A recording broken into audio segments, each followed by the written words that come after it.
Hello friends, ನಮಸ್ತೆ ಎಲ್ಲರಿಗೂ. ನಾನು ಜಾನು. Welcome to Janu vlogs. Friends, ಇದು ಗುರುವಾರ ಸಂಜೆ ಇವತ್ತು ಸ್ವಲ್ಪ ಮಾರ್ಕೆಟ್ಗೆ ಹೋಗ್ತಾ ಇದ್ದೆ. ಅಂದರೆ ಇದು ಗುರುವಾರ ಸಂಜೆ ಮಾರ್ಕೆಟ್ಗೆ ಹೋಗಿದ್ದೆ. ಶುಕ್ರವಾರ ವೈಭವಲಕ್ಷ್ಮಿ ಪೂಜೆ ಮಾಡಬೇಕಾಗಿತ್ತಲ್ವ, ಅದಕ್ಕೆ 3ನೇ ವಾರದ ವೈಭವಲಕ್ಷ್ಮಿ ಪೂಜೆ. ಹಾಗಾಗಿ ಮಾರ್ಕೆಟ್ಗೆ ಹೋಗಿ ಸ್ವಲ್ಪ ಹಣ್ಣು ಹೂವು ಪೂಜೆಗೆ ಏನು ಬೇಕೋ ಅದನ್ನು ತೊಗೊಂಬರ್ಬೇಕಾಗಿತ್ತು. ಹಾಗಾಗಿ ಹೋಗಿದ್ದೆ. 3 ಗಂಟೆ 2 ನಿಮಿಷದಲ್ಲಿ ಬಸ್ ಹತ್ತದೆ ಹೋಗಿ ದೊಡ್ಡಬಳ್ಳಾಪುರ ಹೋಗೋದಕ್ಕೆ. ಮತ್ತು 4 ಗಂಟೆ 42 ನಿಮಿಷಕ್ಕೆ ಬಸ್ಸಲ್ಲಿ ಮತ್ತೆ ರಿಟರ್ನ್ ಆದೆ. ಅಷ್ಟು ಬೇಗ ಹೋಗಿ ಬಂದೆ. ಮನೆಯಿಂದ ಗೇಟ್ವರೆಗೂ ಗಾಡಿಯಲ್ಲಿ ಹೋಗಿ ಗಾಡಿಯಲ್ಲಿ ಹಾಕ್ಬಿಟ್ಟು ಬಸ್ ಸ್ಟಾಪಲ್ಲಿ ಹಾಕ್ಬಿಟ್ಟು ಮತ್ತು ಬಸ್ ಹತ್ತಿದೆ. ಹೋಗಿದ ತಕ್ಷಣ ಬಸ್ ಸಿಕ್ತು. ಮತ್ತು ಬರಬೇಕಾದ್ರೂ ಅಷ್ಟೇ ಹಾಗೆ ಬಸ್ ರೆಡಿಯಾಗಿತ್ತು, ಹಾಗೆ ಹತ್ಬಿಟ್ಟೆ. ಬಸ್ ಸ್ಟಾಪಲ್ಲೇ ಮಾರ್ಕೆಟ್ ಇರೋದು. ಹಾಗಾಗಿ ಹೋಗಿದ ತಕ್ಷಣ ಹೋಗಿ ಫಸ್ಟ್ ಎಲ್ಲಡಿಕೆ ತೊಗೊಂಡೆ. ಕಾಲು ಕಟ್ಕೊಡ್ರಿ.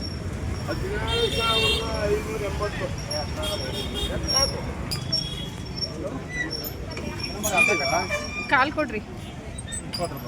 ಅಡಿಕೆ ಒಂದು 50 ಗ್ರಾಮ್. 50 ಗ್ರಾಮು 60 70. 60 ಕೊಡ್ರಿ. ಯಾವುದು? 60 ಕೊಡ್ರಿ. 60.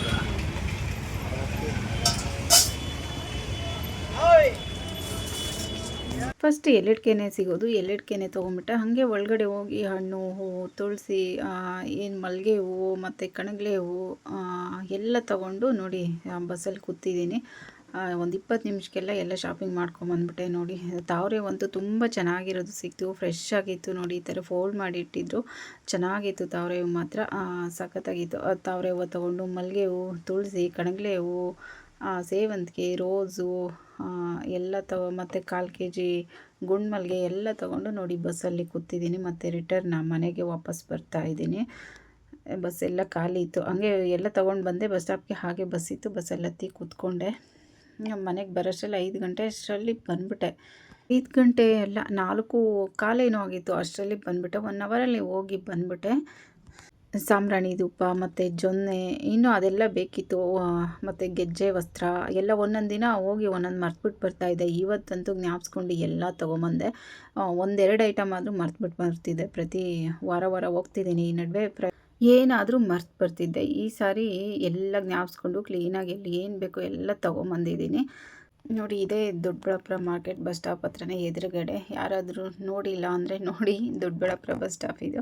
ಫಸ್ಟ್ ಟೈಮ್ ವೈಭವಲಕ್ಷ್ಮಿ ಪೂಜೆ ಮಾಡಿದಾಗ ಶುಕ್ರವಾರನೇ ಹೋಗಿದ್ದೆ. ಶುಕ್ರವಾರನೇ ಹೋಗಿ ಎಲ್ಲ ತೊಗೊಂಬಂದು ಆಮೇಲೆ ಪೂಜೆಗೆ ರೆಡಿ ಮಾಡ್ಕೊತಿದ್ದೆ. ಈ 2 ಸಾರಿಯಿಂದ ಹಿಂದಿನ ದಿನವೇ ಹೋಗಿ ತೊಗೊಂಬರ್ತೀನಿ. ಯಾಕೆಂದರೆ ಅವತ್ತೇ ಹೋದರೆ ಆಗಲ್ಲ, ಬೇಗ ಮಾಡ್ಕೊಳ್ಳೋದಕ್ಕಾಗಲ್ಲ, ಎಲ್ಲ ಕೆಲಸ ಆ ಟೈಮ್ಗೆ ಆಗಲ್ಲ ಅಂತ ಹೇಳ್ಬಿಟ್ಟು ಹಿಂದಿನ ದಿನವೇ ಹೋಗಿ ತೊಗೊಂಡು ಬರ್ತಾಯಿದ್ದೀನಿ. ಹಾಗೆ ಫ್ರೈಡೇ ಕಂಟಿನ್ಯೂಷನ್ ಲಾಗ್ ಮಾಡ್ತಾಯಿದ್ದೀನಿ ಫ್ರೆಂಡ್ಸ್. ಅದು ಬೆಳಗ್ಗೆ ಇದ್ದ ತಕ್ಷಣ ಇವತ್ತು ಬಾಗಿಲೇನು ತೊಳೆದಿಲ್ಲ. ಫಸ್ಟ್ ಟಿಫನ್ ರೆಡಿ ಮಾಡಿಬಿಡೋಣ ಅಂತ ಇವತ್ತು ಶಾವಿಗೆ ಉಪ್ಪಿಟ್ಟು ಮಾಡೋಣ ಅಂತ ಮಾಡ್ತಾಯಿದ್ದೀನಿ. ನಾನು ಇವತ್ತು ಉಪವಾಸ. ಇನ್ನು ಸಂಜೆ ನೈವೇದ್ಯಕ್ಕೆ ಏನಾದರೂ ಸ್ವೀಟ್ ಎಲ್ಲ 1-2-3 ಥರ ಮಾಡಿರ್ತೀನಲ್ವ, ಅದಕ್ಕೆ ಸಿಂಪಲ್ಲಾಗಿ ಶಾವಿಗೆ ಉಪ್ಪಿಟ್ಟು ಮಾಡೋಣ ಅಂತ ಮಾಡಿದೆ. ಸ್ವಲ್ಪ ಇದನ್ನು ಅಷ್ಟೊಂದು ಇಷ್ಟಪಡಲ್ಲ, ಆದರೂ ಡೈಲಿ ಟಿಫನ್ ಮಾಡಬೇಕಲ್ವ ಒಂದೊಂದು, ಹಾಗಾಗಿ ಇವತ್ತು ಇರಲಿ ಅಂತ ಮಾಡಿದೆ.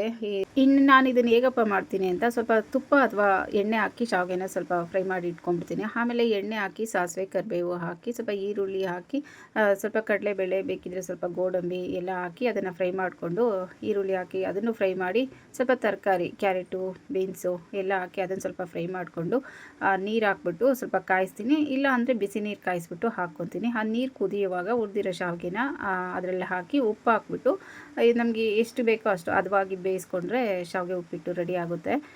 ಬೇಗನೂ ಆಗುತ್ತೆ, ತಿನ್ನೋದಕ್ಕೂ ಚೆನ್ನಾಗಿರ್ತಾರೆ. ಆದರೆ ನನಗೂ ಏನು ಅಷ್ಟೊಂದು ಇಷ್ಟ ಆಗಲ್ಲ. ನಮ್ಮ ಮನೇಲೂ ಯಾರೂ ಅಷ್ಟೊಂದು ಇಷ್ಟಪಡಲ್ಲ. ಡೈಲಿ ಟಿಫನ್ನು ಅಂತ ಏನಾದರೂ ಮಾಡಲೇಬೇಕಲ್ವ, ಹಾಗಾಗಿ ಮಾಡಿದ್ದೆ.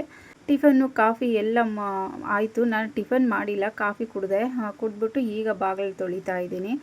ಆವತ್ತಂತೂ ಸ್ವಲ್ಪ ಲೇಟ್ ಆಗಿಬಿಡ್ತು ಅಂತಲೇ ಹೇಳ್ಬೋದು.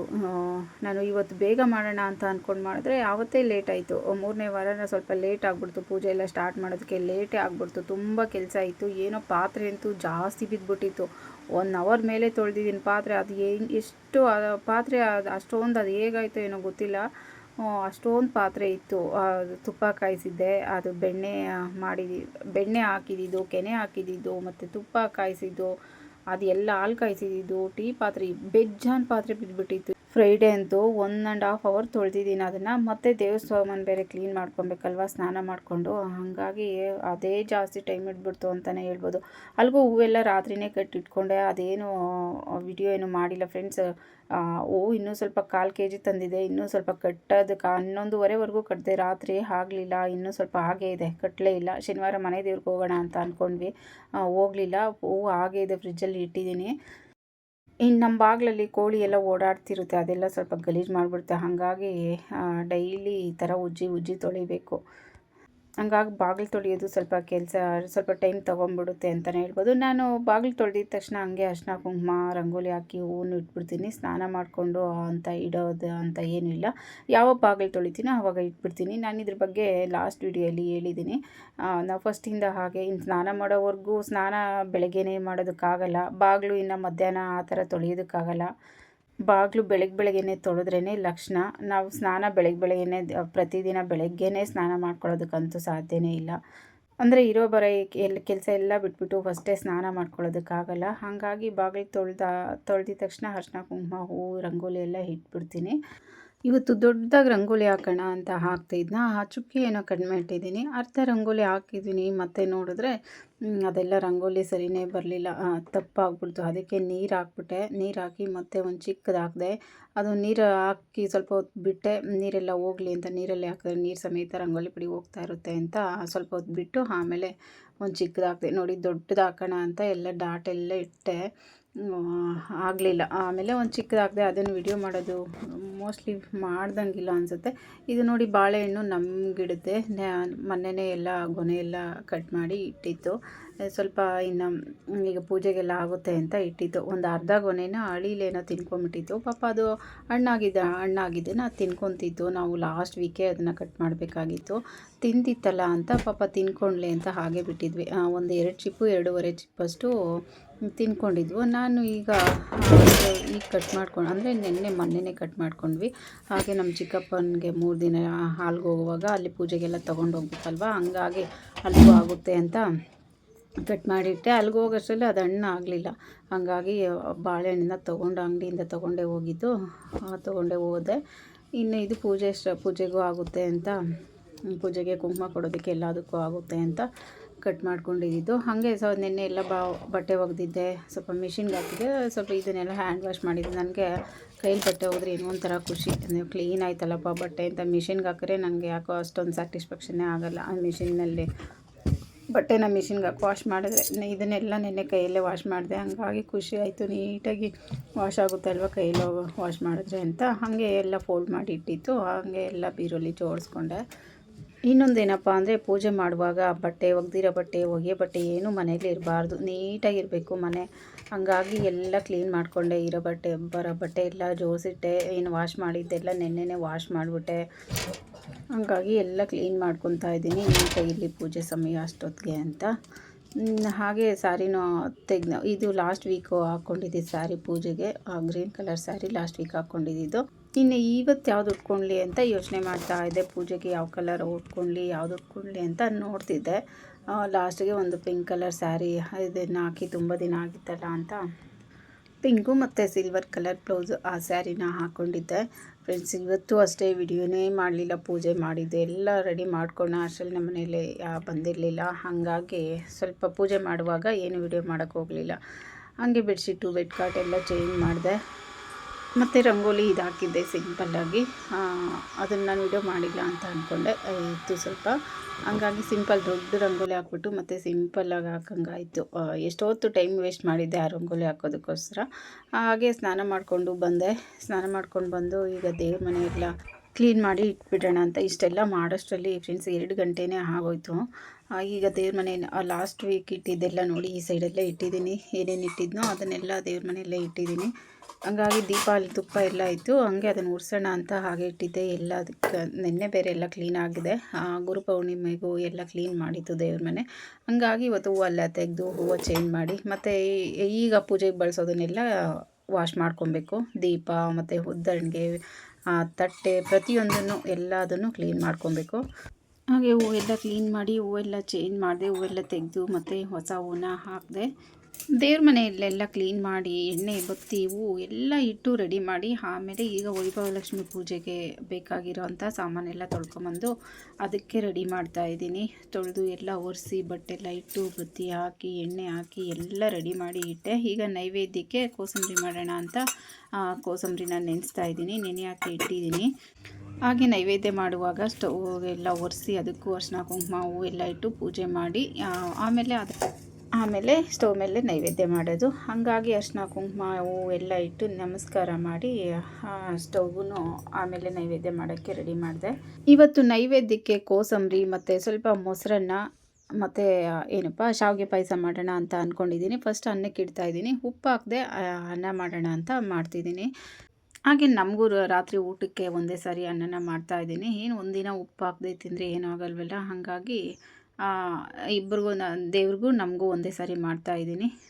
ಈ ದೀಪ ಲಾಸ್ಟ್ ವೀಕ್ ತೊಗೊಂಬಂದೆ ಅಲ್ವಾ, ತುಳಸಿ ಗಿಡದ ಹತ್ರ ಒಂದು ಬಾಗಿಲ ಹತ್ರ ಇಡೋದಕ್ಕೆ ಅಂತ. ಯಾಕೋ ಸ್ವಲ್ಪ ತಣ್ಣಗಿದೆ, ಹಾಗಾಗಿ ಅದ್ರ ಒಳಗಡೆ ಏನು ತುಪ್ಪಕ್ಕೆ ಏನೋ GRB ತುಪ್ಪನೇ ತೊಗೊಂಬಂದಿದ್ದು. ಒಳಗಡೆ ಏನೋ ಒಂಥರ ಡಾಲ್ಡ ಥರ ಇದೆ, ಅದಕ್ಕೆ ಬಿಸಿಲಲ್ಲಿ ಇಟ್ಟಿದ್ದೆ. ಸ್ವಲ್ಪ ಅದೆಲ್ಲ ಬಿಸಿ ಆಗಲಿ ಅಂತ ಲಾಸ್ಟ್ ವೀಕು ಸರಿಯಾಗಿ ಉರಿಲೇ ಇಲ್ಲ, ಹಾಗಾಗಿ ಚೆನ್ನಾಗಿ ಒಣಗಲಿ ಅಂತ ಬಿಸಿಲಲ್ಲಿಟ್ಟೆ. ಇವತ್ತು ಬೇರೆ ಸ್ವಲ್ಪ ಬಿಸಿಲು ಕಡಿಮೆ ಇತ್ತು, ಹಾಗಾಗಿ ಸ್ಟವ್ ಹತ್ರ ಇಟ್ಟಿದ್ದೀನಿ. ಚೆನ್ನಾಗಿ ಬಿಸಿ ಆಗಲಿ, ಅದು ತುಪ್ಪ ಹಾಕಿದಾಗ ಚೆನ್ನಾಗಿ ಉರಿಲಿ ಅಂತ ಇಟ್ಟಿದ್ದೀನಿ. ಈಗ ಸ್ವಲ್ಪ ಶಾವಿಗೆ ಪಾಯಸ ಮಾಡ್ತಾಯಿದ್ದೀನಿ. ಹಾಲು ಹಾಕ್ಬಿಟ್ಟು ಫಸ್ಟ್ ತುಪ್ಪ ಹಾಕಿ ದ್ರಾಕ್ಷಿ ಗೋಡಂಬಿನ ಇದನ್ನು ಫ್ರೈ ಮಾಡಿ ಇಟ್ಕೊಳ್ತೀನಿ. ಮತ್ತು ಇದಕ್ಕೆ ಶಾವಿಗೆ ಹಾಕಿ ಅದನ್ನು ಸ್ವಲ್ಪ ಫ್ರೈ ಮಾಡಿಕೊಂಡು ಹಾಲು ಸಪ್ರೇಟಾಗಿ ಕಾಯಿಸ್ಬಿಟ್ಟು ಇದಕ್ಕೆ ಹಾಕಿ, ಮತ್ತು ಸ್ವಲ್ಪ ಸಕ್ಕರೆ, ಬೇಕಿದ್ದರೆ ಸ್ವಲ್ಪ ಬಾದಾಮ್ ಪೌಡರ್ ಹಾಕಿಲ್ಲ ನಾನು, ಸ್ವಲ್ಪ ಸಕ್ಕರೆ ಮತ್ತು ಏಲಕ್ಕಿ ಪೌಡ್ರ್ ಹಾಕಿದೆ ಅಷ್ಟೇ. ಶಾವಿಗೆನೆಲ್ಲ ಹುರಿದ್ಕೊಂಡು ಆದಮೇಲೆ ಇದನ್ನು ಹಾಕಿ ಸ್ವಲ್ಪ ಕುದಿಸ್ಕೊಂಡ್ರೆ ಶಾವಿಗೆ ಪಾಯಸನೂ ರೆಡಿ ಆಯಿತು. ತುಂಬ ಫ್ರೆಂಡ್ಸ್, ದೇವ್ರಿಗೆ ಅಂತ ಮಾಡಿದ್ರೆ ತುಂಬ ಚೆನ್ನಾಗಿರ್ತಲ್ವ. ಹೇಗೆ ಮಾಡಲಿ ತುಂಬ ಟೇಸ್ಟಾಗಿರುತ್ತೆ. ದೇವ್ರಿಗೆ ಅಂತ ಹೆಸರಿಟ್ಟು ಮಾಡಿದಾಗಂತೂ ಅದ್ರ ಟೇಸ್ಟ್ ಬೇರೆ ಲೆವೆಲ್ಲೇ ಇರುತ್ತೆ. ನಾನು ಅಷ್ಟೇ ನೋಡಿ, ಒಂದು ಐಡಿಯಾ ಮೇಲೆ ಎಲ್ಲ ಹಾಕಿ ಮಾಡಿಬಿಡ್ತೀನಿ. ಎಲ್ಲರಿಗೂ ಪ್ರಸಾದ ಕೊಟ್ಟಾದಮೇಲೆ ನಾನು ಟೇಸ್ಟ್ ಮಾಡ್ತೀನಲ್ವ, ಅಂದ್ಕೊತೀನಿ ಹೇಗಿರುತ್ತೋ ಏನೋ ಅಂತ. ತುಂಬ ಸೂಪರಾಗಿರುತ್ತೆ ನಿಜವಾಗ್ಲೂ. ಹಾಗೆ ನೋಡಿ, ಮೊಸರು ಬೆಳಗ್ಗೆ ಎಪ್ಪಾಕಿದೆ, ಎಷ್ಟು ಚೆನ್ನಾಗಿ ಮೊಸರಾಗಿದೆ ನೋಡಿ, ಗಟ್ಟಿ ಮೊಸರು. ಮನೆ ಹೇಳಿದೆ ಅಲ್ವಾ, ನಮ್ಮ ಫ್ರೆಂಡ್ ಅವ್ರ ಮನೇಲಿ ಹಾಕ್ಸ್ಕೊತೀನಿ ತುಂಬ ಗಟ್ಟಿಯಾಗಿದೆ ಅಂತ. ಹಾಗಾಗಿ ಮೊಸರನ್ನ ಇಡೋಣ ಅಂತ ಹಾಕಿದೆ. ಇನ್ನು ಕೋಸಂಬರಿಗೆ ಸೌತೆಕಾಯಿ ಎಲ್ಲ ಹಚ್ಕೊತಾ ಇದ್ದೀನಿ. ಪಕ್ಕದಲ್ಲಿ ಮೆಣಸಿನ್ಕಾಯಿ ಕೊತ್ತಂಬರಿ ಎಲ್ಲ ಹಚ್ಚಿ ಇಟ್ಟಿದ್ದೀನಿ. ಎಲ್ಲ ಬೇಗ ಮಾಡ್ಕೊತಾ ಇದ್ದೀನಿ. ಎಷ್ಟು ಬೇಗ ಮಾಡಿದ್ರೂ ಟೈಮ್ ಆಗಿಬಿಡುತ್ತೆ. ಎಲ್ಲ ರೆಡಿ ಮಾಡ್ಕೊಂಡು ಇವತ್ತು ಪೂಜೆ ಸ್ಟಾರ್ಟ್ ಮಾಡೋಷ್ಟರಲ್ಲಿ 6 ಗಂಟೆನೇ ಆಯಿತು ಅಂತಲೇ ಹೇಳ್ಬೋದು ಫ್ರೆಂಡ್ಸ್. ಅದೇ ಪೂಜೆದು ಏನೂ ವಿಡಿಯೋನೇ ಮಾಡಲಿಲ್ಲ, ನಮ್ಮ ಮನೆಯವರು ಬಂದಿರಲಿಲ್ಲ, ಹಾಗಾಗಿ ವಿಡಿಯೋನೇ ಮಾಡಲಿಲ್ಲ. ಪೂಜೆ ಎಲ್ಲ ಚೆನ್ನಾಗಾಯಿತು ಅಂತ ಹೇಳ್ಬೋದು. ಇದು ಅರ್ಚನೆ ಮಾಡಿದ್ದು, ಅಷ್ಟೋತ್ತರಗಳನ್ನು ಹೇಳಿದ್ದು, ಮತ್ತು ಗಣಪತಿಗೆ ಬೆಲ್ಲದ ನೈವೇದ್ಯ ಮಾಡಿರೋದು ಲಾಸ್ಟಲ್ಲಿ. ಇದು ನಾನು ಪೂಜೆ ಎಲ್ಲ ಮಾಡಿ ಆದಮೇಲೆ ತೆಗೆದಿದ್ದು ನೋಡಿ. ನೈವೇದ್ಯಕ್ಕೆ ಮೊಸರನ್ನ, ಕೋಸಂಬರಿ ಮತ್ತು ಶಾವಿಗೆ ಪಾಯಸ ಇಟ್ಟಿದ್ದು. ಇವತ್ತು ಈ ಥರ ಮರಸೇಬು ಮತ್ತು ದಾಳಂಬ್ರಿ ಬಾಳೆಹಣ್ಣು, ಈ ಮರಸೇಬು ದಾಳಂಬ್ರಿ ಬಾಳೆಹಣ್ಣು ಇಟ್ಟಿದ್ದೆ ನೈವೇದ್ಯಕ್ಕೆ. ಒಂದೊಂದು ವಾರ ಒಂದೊಂದು ಬಾಳೆಹಣ್ಣು ಜೊತೆ ಬೇರೆ ಬೇರೆ ಹಣ್ಣನ್ನು ಇಡ್ತೀನಿ. ಪ್ರತಿ ವಾರ ಬೇರೆ ಬೇರೆ ಹಣ್ಣನ್ನು ಇಡ್ತೀನಿ. ಏನು ವಾರ ಒಂದೇ ಥರ ಹಣ್ಣು ಅಂತ 3 ಥರ ಅಥವಾ 5 ಥರ, ಫಸ್ಟ್ನೇ ವಾರ 5 ಥರ ಏನೋ ಇಟ್ಟಿದ್ದೆ. ಈ ವಾರ 3 ಥರ ಇಟ್ಟಿದ್ದೀನಿ. ಆ ಥರ ಎಷ್ಟು ಸಾಧ್ಯ ಆಗುತ್ತೋ ಅಷ್ಟನ್ನು ಇಡ್ತಿದ್ದೀನಿ. ಹಾಗೆ ತುಪ್ಪದ ಬತ್ತಿನ ಹಚ್ತೀನಿ. ಸಿಂಪಲ್ಲಾಗಿ ಒಡವೆನೂ ಹಾಕಿರ್ತೀನಿ ನೋಡಿ. ಆ ಕಡೆ ಇಟ್ಟಿದ್ದೆ, ಒಂದು ಜೊತೆ ಬಳೆ, ಒಂದು ಜೊತೆ ಇಯರಿಂಗ್ಸು, ಒಂದು ನೆಕ್ಲೆಸನ್ನು ಸಿಂಪಲ್ಲಾಗಿ ಹಾಕ್ತೀನಿ. ಮತ್ತು ಬಳೆ ಎಲ್ಲ ಮುಂದೆ ಇಡ್ತೀನಿ. ಪೂಜೆಗೆ ಏನು ಬೇಕೋ ಇದು ನನಗಂತೂ ನೆನಪು ಬಂದಿದ್ದು. ನಾನು ಡ್ರೆಸ್ ಎಲ್ಲ ಪೂಜೆ ಎಲ್ಲ ಆಗಾದಮೇಲೆ ಕುಂಕುಮ ಎಲ್ಲ ಕೊಟ್ಟು ಡ್ರೆಸ್ ಎಲ್ಲ ಚೇಂಜ್ ಮಾಡಿ ಪೂಜೆ ಎಲ್ಲ ಕದಲಿಸಿದ್ದೆ. ಆಮೇಲೆ ನನಗೆ ನೆನಪು ಬಂತು, ಅಯ್ಯೋ ವಿಡಿಯೋನೇ ಮಾಡಲಿಲ್ಲಲ್ಲ ಅಂತ. ಆಗ ವಿಡಿಯೋನ ಮಾಡಿಕೊಂಡೆ. ನಮ್ಮ ಮನೆಯವರು ನಾನು ಪೂಜೆ ಮಾಡ್ತಿರುವಾಗ ಬಂದರು. ಅವರು ಏನೋ ಗಿಡಕ್ಕೆ ನೀರು ಬಿಡ್ತೀನಿ, ನೀರು ಬರ್ತಿದೆ ಅಂತ ಹೊರಟೋದ್ರು. ಹಾಗಾಗಿ ವಿಡಿಯೋನೇ ಮಾಡಲಿಲ್ಲ ನೋಡಿ. ನೈವೇದ್ಯಕ್ಕೆ ಮನೆಯಲ್ಲಿ ಎಲ್ಲರಿಗೂ ಸ್ವಲ್ಪ ಕೊಟ್ಟೆ. ಅವರೆಲ್ಲ ಸ್ವಲ್ಪ ತೊಗೊಂಡು ನನಗಿಟ್ಟಿದ್ದಾರೆ. ನಾನು ಇದನ್ನೇ ತಿನ್ಕೊಂಡೆ ನೈವೇದ್ಯಕ್ಕೆ ಇಟ್ಟಿದ್ದು. ತುಂಬ ಟೇಸ್ಟಾಗಿತ್ತು. ಶಾವಿಗೆ ಪಾಯಸ ಆಗ್ಬೋದು, ಮೊಸರನ್ನ, ಕೋಸಂಬರಿ ಎಲ್ಲ ತುಂಬ ಟೇಸ್ಟಾಗಿ ಇತ್ತು. ಇನ್ನು ಪೂಜೆ ಎಲ್ಲ ಕದಲಿಸಿದ್ದಾದಮೇಲೆ ಇದು ತೆಗೆದಿದ್ದು ನೋಡಿ. ಹೂವೆಲ್ಲ ತೆಗೆದು ಹಾಕಿದ್ದೀನಿ. ಲಾಸ್ಟಲ್ಲಿ ಇನ್ನು ಬೆಳಗ್ಗೆ ಇದನ್ನೆಲ್ಲ ತೆಗೆಯೋಣ ಅಂತ ಬೆಳಗ್ಗೆಯಿಂದ ಕೆಲಸ ಮಾಡಿ ಸಾಕಾಗಿತ್ತಲ್ವ. ನಾನು ಯಾವಾಗಲೂ ಅಷ್ಟೇ ನೈಟು ಕದಲಿಸಿ ಬಿಟ್ಬಿಡ್ತೀನಿ. ಬೆಳಗ್ಗೆ ಸ್ನಾನ ಮಾಡಿಕೊಂಡು ತೆಗಿತೀನಿ. ನಮಸ್ಕಾರ ಮಾಡಿಕೊಂಡು ಪೂಜೆನೆಲ್ಲ ಕದಲಿಸಿ ಹಾಗೆ ಸುಮ್ಮನೆ ಅದನ್ನೆಲ್ಲ ಎತ್ತಿ ಅದೇ ಅಲ್ಲೇ ಇಡೋದು, ಅಥವಾ ಏನೋ 1-2 ಎತ್ತಿಡೋದು ಆ ಥರ. ಇನ್ನು ಬೆಳಗ್ಗೆ ಇದು ಪೂಜೆ ವಿಸರ್ಜನೆ ಮಾಡ್ತಾಯಿದ್ದೀನಿ. ಎಲ್ಲ ತೆಗೆದು ಇದನ್ನೆಲ್ಲ ಗಿಡದ ಮೇಲೆ ಹಾಕಿ ಕಳಶದಲ್ಲಿರೋ ನೀರನ್ನು ಮನೆಯೆಲ್ಲ ಪ್ರೋಕ್ಷಣೆ ಮಾಡಿ ನೋಡಿ. ತಾವರೆ ಒಂದು ಸೂಪರಾಗಿತ್ತು, ಸಖತ್ತಾಗಿತ್ತು, ಫ್ರೆಶ್ ಆಗಿರೋದೇ ಸಿಕ್ಕಿತ್ತು. 2 ತೊಗೊಂಬಂದಿದ್ದೆ ನೋಡಿ ಎಷ್ಟು ಚೆನ್ನಾಗಿದೆ ಅಂತ. ಹಾಗೆ ನೀರಲ್ಲಿ ಹಾಕಿ ಲೋಟಲ್ಲಿ ನೀರು ಹಾಕಿ ಇಡೋಣ ಅಂತ ಹಾಗೆ ಇಡ್ತಾ ಇದ್ದೀನಿ. ಇನ್ನು ಇದನ್ನೆಲ್ಲ ತೆಗೆದು ಏನಾದರೂ ಗಿಡಕ್ಕೆ ಹಾಕೋದು. ನಮ್ಮ ತೆಂಗಿನ ಮರಕ್ಕೆ ಅಥವಾ ಬಾಳೆ ಮರಕ್ಕೆ ಬುಡದಲ್ಲಿ ಹಾಕ್ತೀನಿ ಇದನ್ನು. ನಾನು ಬ್ಲೌಸ್ ಪೀಸ್ ಇಟ್ಟೆ ಪೂಜೆನ ಮಾಡ್ತಾಯಿದ್ದೀನಿ. ಸೀರೆ ಏನೂ ಇಟ್ಟಿಲ್ಲ. ಸೀರೆ ಆದರೂ ಇಡ್ಬೋದಂತೆ, ಬ್ಲೌಸ್ ಪೀಸ್ ಆದರೂ ಇಡ್ಬೋದಂತೆ. ನಾನು ಬ್ಲೌಸ್ ಪೀಸೇ ಇಟ್ಟು ಪೂಜೆನ ಮಾಡ್ತಾಯಿದ್ದೀನಿ. ಪ್ರತಿ ವಾರ ಇದನ್ನೇ ಇಡೋದು ಅಂತ. ಸ್ವಲ್ಪ ಜನಕ್ಕೆ ಗೊತ್ತಿರುತ್ತೆ ಅದ್ರ ಬಗ್ಗೆ ವೈಭವಲಕ್ಷ್ಮಿ ವ್ರತ ಯಾವ ಥರ ಮಾಡೋದು ಅಂತ. ಸ್ವಲ್ಪ ಜನಕ್ಕೆ ಗೊತ್ತಿರಲ್ಲ. ನಾನು 3 ವಾರದಿಂದ ಮಾಡ್ತಾಯಿದ್ದೀನಿ. ಸ್ವಲ್ಪ ಒಂದು ಸಣ್ಣ ಪುಟ್ಟ ಕನ್ಫ್ಯೂಷನ್ ಇದ್ದೇ ಇದೆ. ಅದು ಮಾಡ್ತಾ ಸರಿ ಹೋಗುತ್ತೆ ಅಂತ ಅಂದ್ಕೊಂಡು ಮಾಡ್ತಾಯಿದ್ದೀನಿ. ಇನ್ನು ಬೆಳಗ್ಗೆ ಎದ್ದು ಪೂಜೆ ಎಲ್ಲ ವಿಸರ್ಜನೆ ಮಾಡಿ ಆಯಿತು. ಹಾಗೆ ತೆಂಗಿನಕಾಯಿ ಅಕ್ಕಿ ಎಲ್ಲ ಒಂದು ಬಾಕ್ಸಲ್ಲಿ ಹಾಕಿ ಇಟ್ಬಿಡ್ತೀನಿ. ಫ್ರೆಂಡ್ಸ್, ಇದಾಗಿತ್ತು ಫ್ರೆಂಡ್ಸ್ ಆಫ್ ಫ್ರೈಡೇ ವ್ಲಾಗ್. ಈ ವ್ಲಾಗ್ ನಿಮಗೆಲ್ಲ ಇಷ್ಟ ಆಯಿತು ಅಂತ ಅಂದ್ಕೊತೀನಿ. ಇಷ್ಟ ಆದರೆ ಪ್ಲೀಸ್ ಒಂದು ಲೈಕ್ ಮಾಡಿ. ಹಾಗೆ ಯಾರೆಲ್ಲ ನೋಡ್ತಿದ್ದೀರೋ ಸಬ್ಸ್ಕ್ರೈಬ್ ಮಾಡ್ಕೊಂಡು ಸಪೋರ್ಟ್ ಮಾಡಿ. ಫ್ರೆಂಡ್ಸ್, ಸಬ್ಸ್ಕ್ರೈಬ್ ಮಾಡ್ಕೊಳ್ಳೋದ್ರಿಂದ ಏನು ಲಾಸ್ ಇಲ್ವಲ್ಲ. ದಯವಿಟ್ಟು ಸಬ್ಸ್ಕ್ರೈಬ್ ಮಾಡ್ಕೊಂಡು ವಿಡಿಯೋ ನೋಡಿ. ನಿಮ್ಮಿಂದ ತುಂಬಾ ಹೆಲ್ಪ್ ಆಗುತ್ತೆ. ನಿಮ್ಮ ಸಪೋರ್ಟ್ ತುಂಬಾ ಮುಖ್ಯ. ನಿಮ್ಮೆಲ್ಲರ ಸಪೋರ್ಟ್ ಇಲ್ದಿದ್ರೆ ಚಾನಲ್ ನಿಜವಾಗ್ಲೂ ಗ್ರೌತ್ ಆಗೋಕ್ಕೆ ಸಾಧ್ಯನೇ ಇಲ್ಲ ಅಂತ ಹೇಳ್ತೀನಿ. ಹಾಗೆ ಇವತ್ತಿನ ವ್ಲಾಗನ್ನು ಮುಗಿಸ್ತಾ ಇದ್ದೀನಿ. ಮತ್ತೊಂದು ವ್ಲಾಗ್ ಜೊತೆ ಸಿಗೋಣ ಅಂತ ಹೇಳ್ತಾ ಥ್ಯಾಂಕ್ ಯು ಫಾರ್ ವಾಚಿಂಗ್.